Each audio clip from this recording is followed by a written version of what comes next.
ഒടമല മഹല്ല് കമ്മിറ്റിയുടെ ആഭിമുഖ്യത്തിൽ സമസ്ത പൊതുപരീക്ഷ SSLC +2 തുടങ്ങിയ വിവിധ പരീക്ഷകളിൽ ഉന്നത വിജയം നേടിയ വിദ്യാർത്ഥികൾക്ക് അനുമോദനവും സിവിൽ സർവീസ് ഓറിയന്റേഷനും സംഘടിപ്പിച്ചു.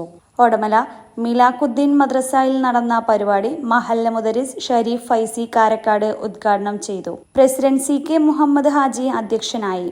Kerala high court assistant Shakir Hudawi career guidance ക്ലാസിനും സിവിൽ സർവീസ് ഓറിയന്റേഷൻ ക്ലാസിന് Ponnani Kerala civil service academy faculty KP ശരത്തും നേതൃത്വം നൽകി.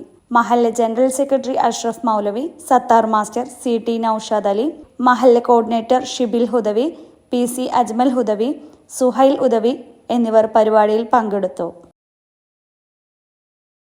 നന്ദിയുണ്ട്. ഇന്നോളം എത്തിയ ഞങ്ങളുടെ ഈ സുവർണ യാത്രയിൽ നിങ്ങളുടെ ഓരോ ആഘോഷങ്ങൾക്കുമൊപ്പം ഞങ്ങളെയും ചേർത്ത് നിർത്തിയതിന്.